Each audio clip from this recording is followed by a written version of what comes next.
Hey, yo, coucou les gars, de retour pour une nouvelle vidéo. C'est encore moi, Eddie Kodjan, le Moïse des temps modernes. Celui-là qui, grâce à son bâton, a réussi à séparer cet océan d'ignorance et à vous mettre sur le chemin de la connaissance.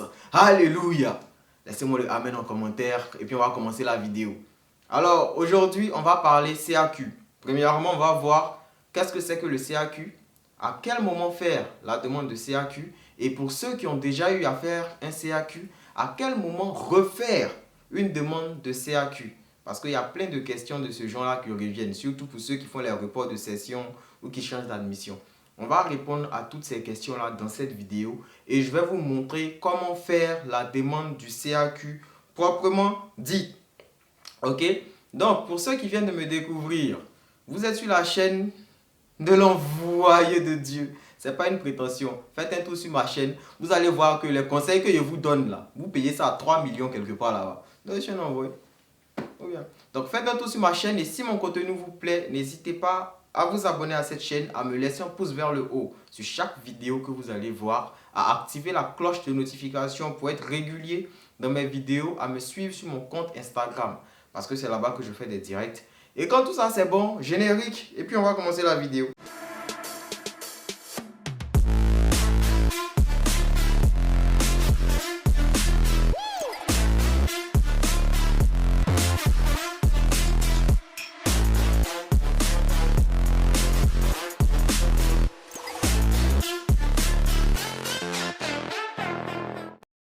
De retour, avant de vous montrer comment faire la demande de CAQ, on va définir ce que c'est que le CAQ pour les nouveaux. Voilà, le CAQ c'est le certificat d'admission au Québec. C'est pour tous ceux qui vont étudier au Canada dans la province du Québec. Voilà, Québec là, c'est dans le Canada, hein? Mais en dehors du Québec là, il y a d'autres provinces encore, vous voyez non? Voilà, donc pour tous ceux qui vont étudier au Canada dans la province du Québec, vous serez soumis à un CAQ, ce qu'on appelle certificat d'acceptation au Québec. Pour ceux qui vont étudier en dehors du Québec, mais toujours au Canada, quand on dit en dehors du Québec, vous êtes toujours au Canada, ne vous inquiétez pas, hein, qui vont étudier en dehors du Québec, vous n'aurez pas à faire la demande du CAQ. Donc, pour que vous puissiez bien comprendre, pour ceux qui regardaient mes vidéos sur Campus France, vous allez très vite comprendre ce que c'est que le CAQ. Le CAQ, en fait, c'est un peu comme, regardez, quand on prend Campus France là, que vous ayez votre admission sur Campus France, dans les universités privées, sur Parcoursup ou sur e-candidat, avant d'aller au visa, on vous dit de passer à l'agence Campus France pour avoir ce qu'on appelle un accord préalable d'inscription, n'est-ce pas? L'accord préalable d'inscription que Campus France donne là, son équivalent au Québec, c'est ça qu'on appelle le CAQ. Vous voyez, donc c'est ce qui vous donne en fait, je peux dire, le OK pour dire que ouais, la procédure d'admission est terminée, que vous êtes vraiment admis dans un établissement et que maintenant, vous pouvez aller faire la demande de visa. C'est même chose, c'est ça le CAQ. Voilà, donc si vous êtes accepté au Québec, vous êtes dans l'obligation de faire le CAQ. En quelque sorte, ils vont vérifier si votre admission est vraie. Si vous êtes étranger dans un pays, par exemple, moi je suis en France actuellement, si par exemple, moi je fais la demande de CAQ, vu que moi je suis étranger en France, on va me demander les preuves de prouver que je peux payer ma scolarité. Donc pendant que moi je vais faire ma demande de CAQ par exemple, ils vont d'abord vérifier est-ce que mon admission est vraie et que ce n'est pas un truc qui est truqué. Est-ce que j'ai les capacités de pouvoir payer mes frais d'admission? Et quand tout ça s'est réuni, on va m'accorder mon certificat d'acceptation au Québec. Ça facilite la tâche aux agents d'immigration qui n'auront pas à aller revoir encore une fois votre acceptation pour l'authentifier. Vous voyez ou pas? Donc ça fait gagner en temps. Si vous voulez, on va dire ça comme ça. Okay? C'est obligatoire si vous souhaitez étudier au Québec. Maintenant, pour ceux qui ont déjà eu à faire un CAQ, certains vont se dire que ouais, mais moi je reporte ma session, est-ce que je dois refaire la demande de CAQ, est-ce que je ne dois pas refaire? Pour répondre à votre question, si, bon je vais parler de la session d'hiver, si vous avez une admission pour cette session d'hiver là, et que vous avez eu un problème ou que votre permis d'études n'est pas sorti à temps, et que vous souhaitez reporter votre session d'hiver à l'automne, vous allez devoir refaire un CAQ. Par contre, si vous avez une admission pour la session d'automne et que vous avez fait un CAQ pour la session d'automne, que vous reportez votre admission en hiver prochain, vous n'aurez pas à refaire un CAQ. Pour faire plus simple, c'est-à-dire quoi? C'est seulement la session d'automne qui est reportable, si je peux dire ça comme ça, sans faire de CAQ. C'est seulement lorsque vous quittez automne à hiver que vous n'avez pas besoin de faire une nouvelle demande de CAQ. Mais si vous quittez hiver à l'automne, vous êtes obligé de refaire une nouvelle demande de CAQ. Et puis attention, pour ne pas que vous vous perdez, pour ceux qui ont déjà eu à faire la demande de CAQ en automne, hein, qui ont reporté en hiver, vous n'avez pas à faire la demande de CAQ. Ça, c'est le contexte général. Mais il y a des exceptions. Si par exemple, vous étiez admis dans un cégep, dans un collège, et que vous avez fait la demande d'admission pour automne, donc votre CAQ sera pour automne. Le CAQ qu'on va vous attribuer, c'est un CAQ collégial. C'est-à-dire ce CAQ-là, vous pouvez prendre ça pour étudier seulement dans les cégeps. Donc, si vous avez raté par exemple votre session d'automne et que vous voulez faire une session en hiver, mais dans une université, vous allez devoir refaire une nouvelle demande de CAQ. Si, je réexplique, vous allez voir. Si votre admission de départ pour l'automne était dans un collège, votre CAQ est de type collégial. Ça ne vous permet pas d'étudier à l'université. Donc, si vous avez raté votre session d'automne et que pour l'hiver, vous trouvez une nouvelle admission, mais dans une université, vous serez obligé de faire une nouvelle demande de CAQ. Et ça, même si vous êtes déjà au Canada. Voilà. Si, aussi à l'inverse, votre admission à la base pour l'automne était dans une université, vous allez avoir un CAQ de type universitaire. Et si vous ratez votre session d'automne, vous n'arrivez pas à temps par exemple, et que pour l'hiver, vous changez d'admission pour aller dans un cégep, vous allez devoir refaire aussi votre CAQ parce que le CAQ qu'on vous a donné à la base était un CAQ universitaire et non collégial. Donc vous devez comprendre. Par contre, si, il y a beaucoup de si, hein, mais j'espère que vous me suivez. Par contre, si vous étiez par exemple, vous avez pris, je vais dire quoi, technique de l'informatique au cégep en automne, et que vous avez raté votre session, et que pour l'hiver prochain, vous prenez par exemple technique des soins infirmiers, mais toujours dans un cégep, vous n'aurez pas à refaire votre demande de CAQ parce que vous êtes toujours resté dans un collège. Donc votre CAQ de type collégial est toujours valable. De même, si vous étiez dans une formation à l'université, que vous changez de formation pour aller dans une autre université, dans une autre filière, vous n'aurez pas à refaire votre demande de CAQ parce que votre CAQ que vous avez est de type universitaire. Vous voyez, et que vous êtes toujours à l'université. Donc c'est un peu ça. Tout ce que je viens d'expliquer là, c'est pour les cas de automne vers hiver. Je ne sais pas si vous comprenez. Mais dans aucun cas, si c'est l'hiver vers automne, ça s'applique à vous, ça ne va pas s'appliquer. Si c'est de hiver vers automne, vous faites forcément la demande de CAQ. C'est bon, non? Je peux vous montrer maintenant comment faire la demande du CAQ. Il y a beaucoup de CAQ dans ce que je dis là, hein. Mais je sais que vous comprenez. On avance. Donc là, je vais vous mettre mon écran juste ici. On va avoir besoin d'un téléphone ou d'un ordinateur, comme vous voyez. Voilà. Et on va sur Google, on tape demande de sélection temporaire pour études. Vous voyez, c'est affiché là. Demande de sélection temporaire pour études. Je clique dessus. Et la première chose qui va s'afficher, c'est ça, au gouvernement du Québec. Présenter une demande de sélection temporaire pour étudier au Québec. C'est sur ça qu'on va cliquer. Donc, on clique là-dessus.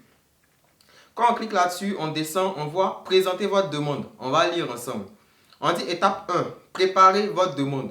Vous devez avoir accès à un ordinateur et une adresse courriel. Une adresse courriel, c'est une adresse mail. Gmail, Yahoo, Hotmail, ça dépend de vous. Ok? Assurez-vous d'avoir en main votre passeport, votre lettre d'admission de votre établissement d'enseignement au Québec qui indique ses coordonnées et les informations sur votre programme d'études au Québec. Bon, ça, ce n'est pas à votre niveau. Hein. Les écoles là savent comment ça se passe. Donc, vous fournissez votre passeport, fournissez votre lettre d'admission. Bon, le montant des frais de scolarité, vous devez savoir, mais généralement, c'est sur la lettre d'admission. Hein. Et puis, quatrième fois, vous devez avoir une carte de crédit, c'est-à-dire un compte bancaire pour pouvoir payer en ligne. Voilà, même un compte prépayé, ça marche. Il n'y a pas de problème. Après ça, on dit s'il y a lieu, pour ceux qui ont déjà eu à faire des CAQ, votre plus récent certificat d'acceptation du Québec. Vous voyez, les coordonnées complètes de la personne qui assumera les dépenses liées à votre séjour d'études au Québec. Ça s'applique à ceux qui sont dans des pays étrangers, comme moi qui suis en France. Voilà, je dois avoir quelqu'un qui peut payer ma scolarité. Ils vont me demander ça dès le CAQ. Mais si vous, par exemple, vous êtes ivoirien et que vous êtes en Côte d'Ivoire, dans votre pays, la Côte d'Ivoire, ça ne va pas s'appliquer à vous. Vous voyez? Ok, la deuxième étape, on dit remplir la demande en ligne de section temporaire pour études. Bon, ça, je vais aller vite, hein. Vous pourrez lire ça après vous-même. La troisième étape, on dit préparer vos documents. Pour la troisième étape, sûrement, je vais faire ça dans une autre vidéo parce que ça risque d'être long. Voilà, on va aller sur un site qu'on appelle Arima. Mais bref, vous allez voir ça après. On va en parler. Donc, je vais remonter légèrement et je vais cliquer sur accéder à la demande de sélection temporaire pour études. Le truc qui est en bleu là, vous voyez. Voilà, donc je clique là-dessus. Et lorsque je clique là-dessus, ça m'envoie là. On va demander nom de famille de naissance. Après ça, on demande nom de famille après le mariage. Ça, c'est pour ceux qui sont mariés légalement. Si ce n'est pas votre cas, boissez. On continue. Et ouais, j'ai oublié. Je dois cliquer sur je ne suis pas un robot. Voilà. Et là, j'appuie suivant. Lorsque c'est fait, ils vont me poser des questions, comme ce que vous voyez là. Indiquez votre sexe et votre état matrimonial. Mon sexe, il est masculin. État matrimonial, c'est célibataire. Si vous êtes veuf, vous mettez veuf. Ça dépend de vous. Et j'appuie sur suivant. Après, on va me demander ma date de naissance. Pays de citoyenneté. Quand on dit pays de citoyenneté, ça veut dire votre nationalité. Moi, je suis ivoirien. Donc, je vais mettre Côte d'Ivoire. Et j'insiste, quand on dit pays de citoyenneté, ça ne veut pas dire le pays où vous vivez. C'est pas pareil. Moi, je suis en France, mais mon pays de citoyenneté, c'est la Côte d'Ivoire parce que je suis ivoirien. C'est français. Je sais qu'il y a plein qui ne savent pas, donc il y a défini ça en même temps. Vous avez compris, non? Voilà. Principale langue parlée. Français pour moi. Maintenant, si vous, c'est Wolof, si c'est... Voilà, vous pouvez mettre ça. Suivant. En fait, j'avais fait une erreur. Si vous regardez bien, en bas de date de naissance, c'est mis AAA-MM-JJ. Ça veut dire, vous mettez d'abord votre année de naissance. Ensuite, vous mettez votre mois de naissance. Et après, vous mettez votre jour de naissance. Et puis, je vais valider pour voir si ça passe. Ok, là, c'est passé, vous voyez. Donc, c'était ça. Après, on dit adresse de correspondance. Bon, moi, je vais mettre quoi? Que je suis à Abidjan. Bon, je vais mettre ma commune même plutôt. Je vais mettre Cocody par exemple. Parce que c'est la commune dans laquelle je suis. Vous pouvez mettre votre quartier. Hein, ça dépend de vous. Vous mettez votre quartier. Et en bas là où ils ont demandé ville, vous allez mettre la ville dans laquelle vous vous trouvez. Donc à Abidjan. Et puis pays sélectionné. Je vais mettre Côte d'Ivoire. Bon, en vrai, je suis en France, mais je prends l'exemple. Dans le cas où on ne va pas vous demander de fournir un garant, quoi. Voilà, c'est tout. Pour ne pas que vous ayez à paniquer. Et quand tout ça c'est fini, je vais cliquer sur lieu de résidence actuel. Je vais remettre Côte d'Ivoire, mais vous mettez vos vraies informations. Moi, je mets juste pour la vidéo, en fait. Donc, je remets Côte d'Ivoire. Suivant. Ok, c'est lancé. On va demander un numéro de téléphone. Et quand on finit, on appuie suivant. Et lorsqu'on appuie suivant, on arrive sur l'étape 3, accompagnateur. Indiquez le nombre de personnes de votre famille immédiate qui se trouvent déjà au Québec ou qui vous accompagneront pendant toute la durée de vos études. Si vous partez avec des gens, avec votre époux, votre épouse, votre petit frère, votre petite soeur, vous mettez le nombre de personnes. Moi, je mets 0. Et j'appuie suivant. Ensuite, étape 4, le programme d'études. Indiquez le niveau d'études dans lequel vous êtes admis au Québec. Voilà. Si c'est de type collégial, vous cliquez collégial. Vous voyez, donc d'ici là, c'est ça qui va définir votre CAQ. Donc si vous avez un CAQ de type collégial, que vous partez changer de filière pour aller dans une université, vous allez refaire une demande de CAQ. Donc moi, je vais mettre par exemple collégial. Programme d'études, je vais mettre informatique par exemple. Et lorsqu'on finit de mettre informatique, on va cliquer sur... On dit indiquer si vous participez à un programme d'échange. Non. Et suivant. Et lorsque cela est fait, on arrive à l'étape encore 4. Ça ne va pas finir ça. Indiquez la date de début et la date de fin de votre programme d'études. Toutes ces informations-là se trouvent sur votre lettre d'admission. Après ça, droit de scolarité annuel. Lorsque cela est fait, on nous ramène à l'établissement maintenant d'enseignement. On dit nom de l'établissement. Donc, vous allez choisir le collège où vous êtes accepté. Après, étape 6, indiquez si vous avez déjà obtenu un CAQ du Québec pour études. Si c'est votre cas, vous mettez oui. Si ce n'est pas votre cas, vous mettez non. Donc, moi, je mets non. Suivant. Précisez à quel service du gouvernement canadien vous présenterez votre demande de permis. Avant de faire votre choix, lisez le message qui apparaît lorsque vous pointez sur le cône point d'interrogation.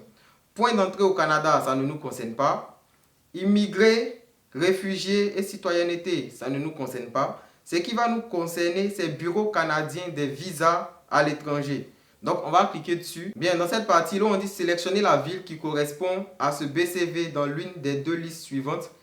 Moi, je préfère remplir le deuxième ou la deuxième option si vous voulez. On dit liste des BCV proposés en fonction de votre lieu de résidence actuel. Comme j'avais mis que je résidais en Côte d'Ivoire, eux, ils m'ont proposé Dakar. C'est ce qui est proche. Donc moi, je clique sur Dakar. Donc vous, quand vous allez faire, cliquez directement sur la deuxième option. Comme ça, en fonction de ce que vous aurez rempli déjà auparavant, ils vont vous proposer ce qui est proche. C'est-à-dire que quand vous allez faire votre demande de visa ou bien de permis d'études, le service d'immigration qui va traiter votre demande là se trouve à Dakar. Vous comprenez? Donc, suivant. Et là, on nous demande situation financière. Comme j'avais mis que je suis ivoirien et que je vis en Côte d'Ivoire, on dit, vous n'avez pas besoin de fournir des renseignements sur la situation financière. Si j'avais mis que j'étais ivoirien et que je vivais en France actuellement, ils allaient me demander de remplir. Parce que je suis dans un pays qui n'est pas mon pays. C'est comme ça que ça fonctionne. Donc, suivant. Et arrivé là, bon, il y a plein de trucs à lire. Donc, moi, je vais cliquer directement sur oui. Et puis, suivant. Ici encore, je vais cliquer sur oui. Mais vous pouvez lire. Ah non, non, non. Ça, c'est pour ceux qui vont passer par des agences. OK? Mais si c'est pas vous, ne passez pas par des agences, mettez non. Et puis, on avance. Suivant. Ici, on dit dans le cadre de la présente demande, désignez-vous une personne pour vous représenter et agir en votre nom. Si vous passez par des agences, vous mettez oui. Dans le cas contraire, vous mettez non. Dans le cadre de la présente demande, indiquez si une personne rémunérée vous conseille ou vous assiste. Si vous passez par des agences, vous mettez oui. Dans le cas contraire, vous mettez non. Donc, moi, je clique non et je clique sur suivant. Donc, là, c'est récapitulatif, si vous voulez, de tout ce que j'ai eu à remplir. Et finalement, on va me dire d'appuyer sur suivant. Après ça, on va m'envoyer. Bon, allons-y. On continue. Étape 10. Créez votre profil de consultation en ligne. Entrez un code d'utilisateur. Le code d'utilisateur, en fait, c'est ce qui va vous permettre de vous connecter pour surveiller votre dossier en ligne. Vous voyez?